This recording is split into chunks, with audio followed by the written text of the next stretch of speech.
You're watching Live Impact News right here on WCNC Plus. Happy Friday, everybody. We made it through the week. 9 o'clock, top of the hour here.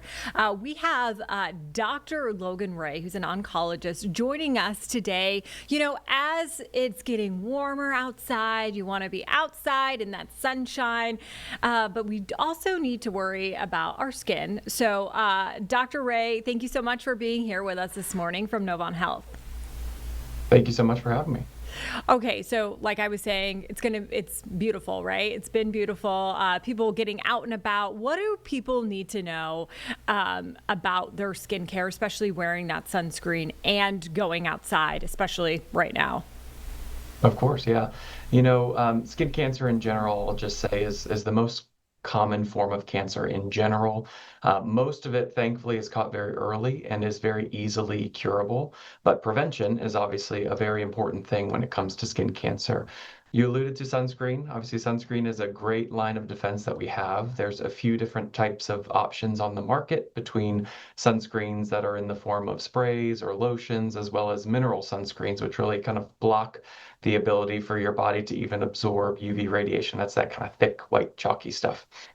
So that is a very important thing, and I often recommend to my patients to invest in a good kind of foundation moisturizing lotion to use in the mornings that has at least some SPF in it.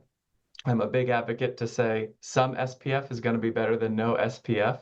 And then outside of that, a lot of it is a little bit more gimmicky in the sense of anything above 30 or 45 kind of SPF protection. It's really minimal addition of protection from UV radiation. But that's exactly what sunscreen does, is it helps to filter out and or block the UV radiation to our sun, or to our skin, sorry.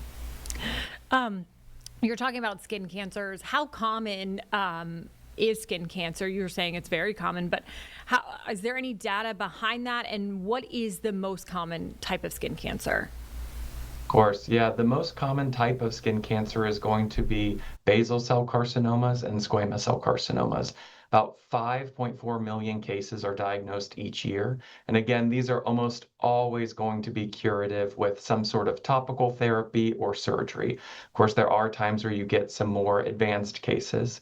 And in addition to that, there's melanoma, which is a much more aggressive form of skin cancer.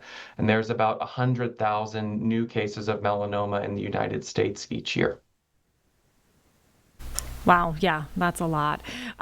When we are going back to sunscreen and using it, you know, people say sometimes you should have a shot glass amount on your whole entire body.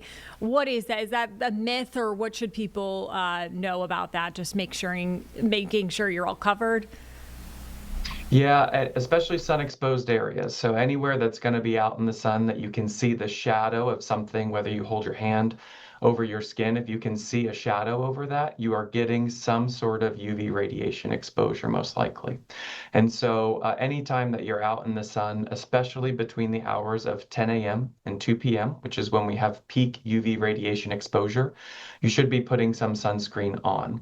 Now, the sprays, of course, it's a little bit more difficult to quantify, but anytime that you're putting on those lotions, it should be easily rubbed into your skin, and it should be in all of those sun exposed areas.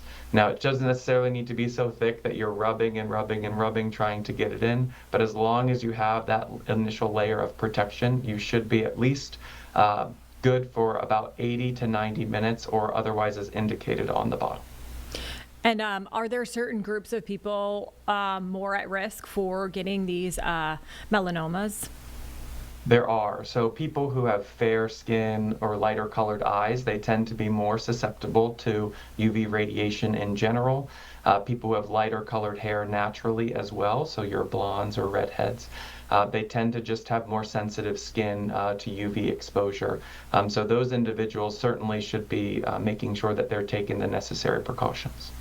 And when is the warning signs? Like, when should people go to the doctor if they think something's happening? Of course. So the big things are going to be anything that you see that seems really abnormal for you. New moles that are popping up that you're not used to. I tell my patients all the time, you know your skin better than anyone else. You're constantly seeing it and you're constantly seeing changes. especially with melanoma, which again I mentioned is the most high risk form of skin cancer. There's a pretty easy rule of thumb that you can follow, and we call it the ABCDE rule. A stands for asymmetry, so if one half doesn't really match the other. B stands for border, where that border of the mole is really ragged, blurred, or uneven. Color, whether that's uneven coloration, whether there's shades of black mixed in with red or black, or even kind of areas that have a lower or more pale color than your normal skin tone within a mole. Diameter, anything kind of larger than a pencil tip eraser is a little bit too big. And then evolving, again, I mentioned, you know your skin best. If you're starting to see that evolution of a mole over time, bring it to the attention of either a primary care doctor or a dermatologist. Awesome. Great advice today, Doctor. Thank you so much. Dr. Logan Ray joining us from Novant Health. Have a wonderful day. Thank you. Thank you so much for having me.